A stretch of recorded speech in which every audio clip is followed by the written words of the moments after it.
વિશ્વની મોટા ભાગની ખેતી ઉપજોમાં જેમ આપણો દેશ સૌથી આગળ છે, એવી જ રીતે આપણા દેશની પણ ઘણી બધી ઉપજોમાં આપણું ગુજરાત રાજ્ય આગળ છે, જેમાં જીરું, મગફળી, કપાસ આવા ઘણા બધા વાવેતર છે કે જેમાં આપણે ખૂબ આગળ છીએ. સાથોસાથ એક બીજો પણ એવો પાક છે જે સંપૂર્ણપણે રોકડીયો પાક છે અને આપણા આખા દેશના કુલ ઉત્પાદનમાં લગભગ 82-83% જેટલો હિસ્સો આપણા ગુજરાતના ખેડૂતોનો છે.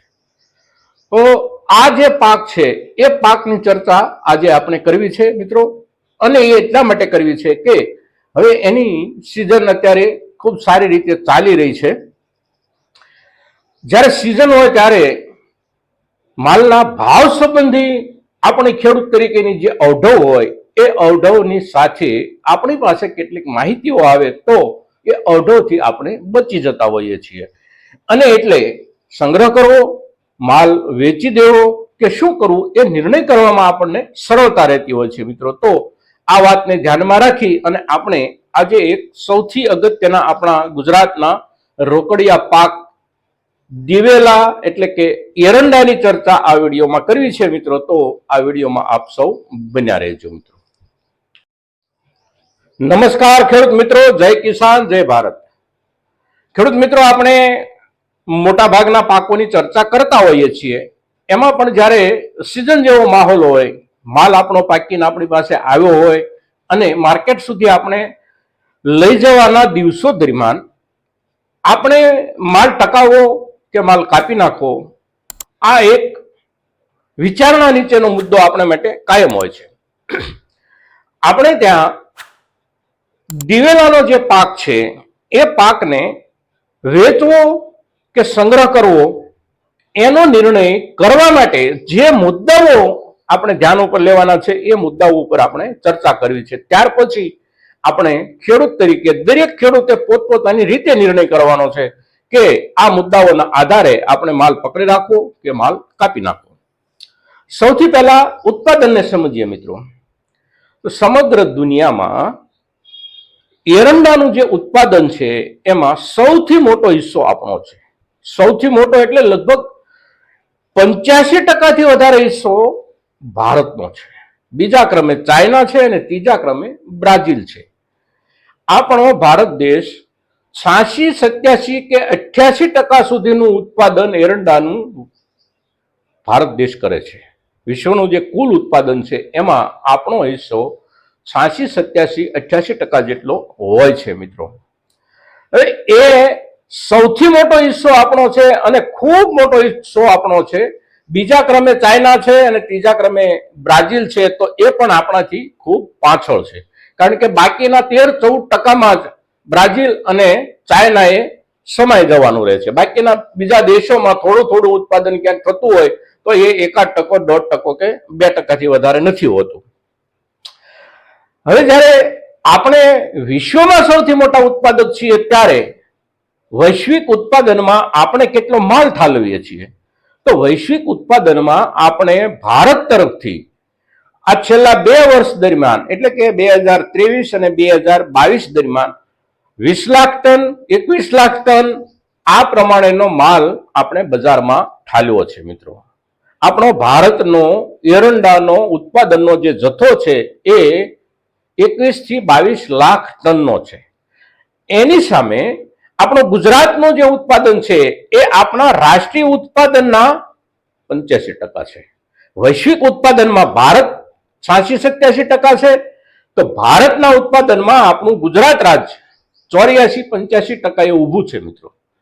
એટલે એરંડાના ઉત્પાદનની બાબતમાં આપણું ગુજરાત ભારતમાં તો અવ્વલ નંબરે છે જ, પણ વિસ્તારના હિસાબથી જોઈએ તો પણ સમગ્ર વિશ્વમાં આપણું ગુજરાત અવ્વલ નંબરે છે.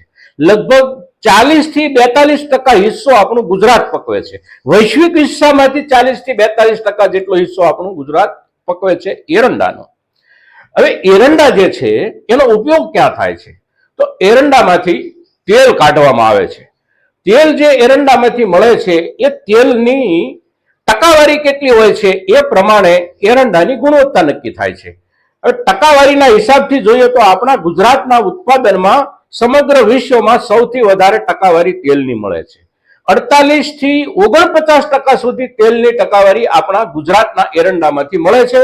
અને એનું જે કારણ છે એ પણ સમજવા જેવું છે કે આપણા ગુજરાતની કૃષિ યુનિવર્સિટીઓએ એરંડાની જાતોમાં વર્ષો વર્ષ જે સુધારાઓ કરી અને જે બહુ સારી જાતો આપણા ગુજરાતના ખેડૂતને આપી છે એના કારણે આપણા એરંડાની ગુણવત્તા સારી છે, આપણા એરંડાનો ઉતારો સારો છે. દુનિયા અને દેશમાં પણ એવરેજ જે ઉત્પાદન છે, હેક્ટર દીઠ એકમ દીઠ જે ઉત્પાદન હોય છે એમાં પણ આપણે ગુજરાત સૌથી આગળ છીએ. બીજા ક્રમે રાજસ્થાન છે અને ત્રીજા ક્રમે તેલંગાણા, ત્યારબાદ આંધ્ર છે. એરંડાના પાકમાંથી જે તેલ મળે છે એ તેલનો ઉપયોગ શેમાં થાય છે?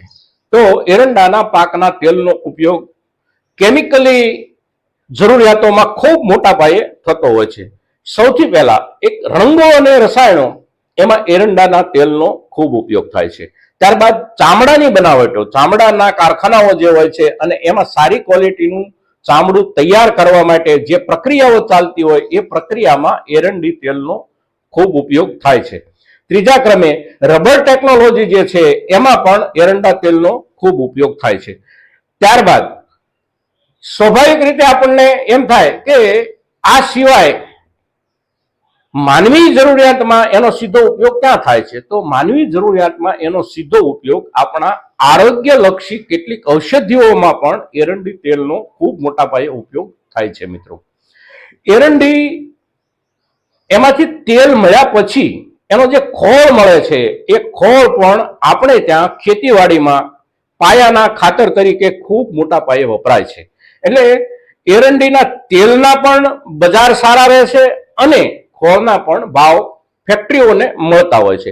એટલે તેલ અને ખોળ આ બંનેનું વેચાણ સારી રીતે થતું હોવાના કારણે એરંડીના ભાવ લગભગ જળવાયેલા રહે છે. આ વર્ષમાં એરંડીના જે ભાવ અત્યારે જે માર્કેટમાં છે એ 11.5 થી શરૂ કરીને 1250 સુધી, સારી ક્વોલિટી હોય તો 1300 રૂપિયા સુધીના ભાવ આપણે ત્યાં ગુજરાતના માર્કેટ યાર્ડોમાં એરંડીના આપણને મળે છે. મિત્રો, વિશ્વમાં કોઈ વિશેષ ઉત્પાદનની કોઈ આ વર્ષમાં માહિતી નથી મળતી, કારણ કે મોટા ભાગનું ઉત્પાદન જ આપણે ત્યાં થાય છે અને જે ઉત્પાદન આપણે ત્યાં થાય છે એ ઉત્પાદનમાંથી સમગ્ર દુનિયાએ પોતાની જરૂરિયાત પૂરી કરવાની હોય છે. મિત્રો, એટલે એરંડીના ભાવમાં વધારો થવાની થોડી ઘણી જે શક્યતાઓ દેખાઈ રહી છે એ ચોક્કસ છે, પણ ભાવમાં કોઈ વિશેષ ઘટાડો થઈ જાય અને આપણને મોટું નુકસાન થાય, એક મણે 100 રૂપિયા જતા રહે, 200 રૂપિયા, 300 રૂપિયા જતા રહે અને એ પ્રમાણે નીચા ભાવે આપણે 6 મહિને કે 4 મહિને માલ કાપવો પડે એવી પરિસ્થિતિ આ વર્ષે એરંડામાં પણ નથી. મિત્રો, એટલે જે કોઈ ખેડૂત મિત્રો એરંડા પકવ્યા છે અને એરંડા સંગ્રહ કરી શકે તેવી સ્થિતિમાં હોય એમણે 1 મહિનો 2 મહિના માલ પકડી રાખે તો ભાવમાં કોઈ ઘટાડો થવાની શક્યતા નથી. 10, 20, 25, 50 કે 100 રૂપિયા સુધી વધારો મળવાની શક્યતા છે. મિત્રો, તો એરંડા સંબંધી જે કાંઈ માહિતી આપણા સુધી આવી છે અને આપણે જે માહિતીઓનો અભ્યાસ કર્યો છે એ માહિતી આપ સૌ ખેડૂતોની સાથે વહેંચતા આ વિડીયોને આપણા મહત્તમ ખેડૂતો સુધી પહોંચાડવાની જવાબદારી આપ સૌની બને છે. એટલે એ જવાબદારી આપ સૌ નિભાવશો અને મહત્તમ ખેડૂતો સુધી આપણો આ વિડીયો પહોંચાડશો એવી અપેક્ષા સાથે જય કિસાન, જય ભારત.